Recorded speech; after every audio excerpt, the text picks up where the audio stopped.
Good afternoon, ma'am. Good afternoon, classmates. This is Patagnan from Group 5. So, for today's video, it's my turn to discuss a history of handball. So, before we start, napapansin ko lang kasi na karamihan sa inyo is mga nakabusangot, okay? Ano po? So, dapat smile-smile lang. So, huwag na kayo mahiya. Ako lang naman to. Oo, ikaw, hindi ka pa nakasmile. So, smile ka na. I know na na-stress ka na sa mga assignments, sa mga gawain. Pero dapat chill-chill lang, di ba? So, ngayon naman is kalubitin mo yung nasa kaliwa mo dito sa MS Teams. Dito, yan. Kalubitin mo siya. Tapos dito naman sa kanan, kalubitin mo ganun. Tapos dito sa itaas mo, di ba may itaas yan? Kalubitin mo ganun. Tapos dito din sa baba, kalubitin mo para magising-gising. Hoy, gising, ganun. O, diba? Nagkagulo tayo. So, yan. Okay na ba lahat? Gising na ba ang ating mga diwa? Ngayon naman, i-press naman natin ang like button.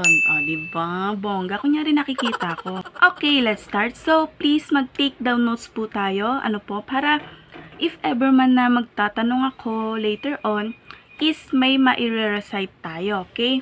Dapat voluntary. Hindi na ako magtatawag. Okay? So, mag-take down notes na kayo. So, let's get started! Once upon a time, handball, one of the oldest ball game, and also handball has been traced back to the bath of Rome, and played later as a bare-handed game called pelota in Spain and Rome. And it was the forerunner of modern Jai Alai. Handball was adapted in the British Isles during the 16th century and called fives.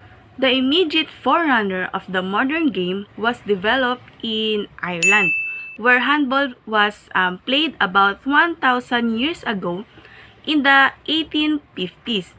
So, Irish town and country championship was regularly played using a hard leather covered ball on the courts that were about 80 feet, so it is 24-meter long and 40 feet wide.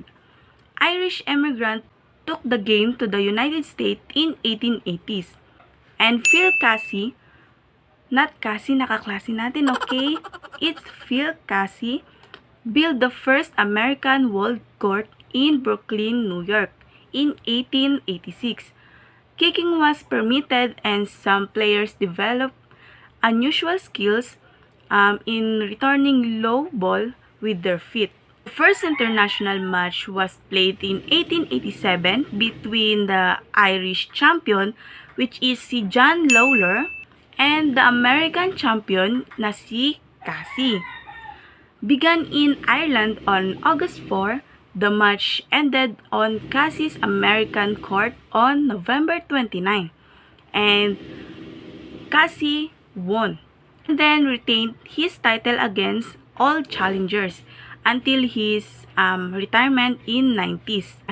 And then during 1890s, in the United States, play began with a softball, usually a tennis ball with the outer covering removed. This ball was used in smaller four-walls court in the New York City area. Then, young players began using this larger ball outdoors against the solid wall of a building.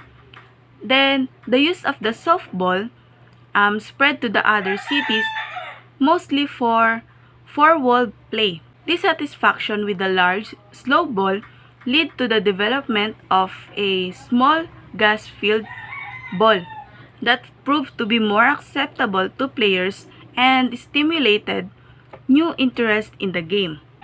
The four-wall softball game was taken up avidly in such Midwestern American cities as Detroit, Cleveland, Milwaukee, and Chicago.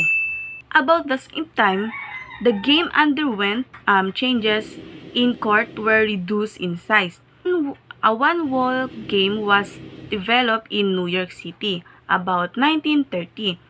And within a few years, it was played by both men and women. Throughout the eastern United States, it was taken indoors by by the Young Men's Christian Association, and clubs and workspace in large cities was at premium. Was even installed on roofs. The Irish game of handball was originally played on a hard clay floor with one wall of stone at the front of the court, against which the ball was struck. The four-wall court, and the system of scoring were developed during 18th century, when the game was a popular pastime in many parts of Ireland. The Irish ball has a crook or wood center covered by woolen thread and thin pieces of cork or rubber. The outer cover is of thin sheepskin. This ball is called an alley cracker or hard ball. Then the Gaelic Athletic Association took over supervision of the game. Beating was abolished in 1924. So, the Irish handball became an amateur game. Regular country, provincial, and All-Ireland Championship were established. There are many courts throughout Ireland and at most schools and colleges, although a soft rubber ball is now generally used in school. This game also enjoyed popularity in the Far East and the parts of South America. And the father of handball is Karl Schillensch. And lastly, handball is played today mainly in the United States, Canada, and Ireland, and some to extent in Mexico, Argentina, Australia, New Zealand, and France. International competition has been stimulated in recent years through invitational events conducted by Canada and the United States.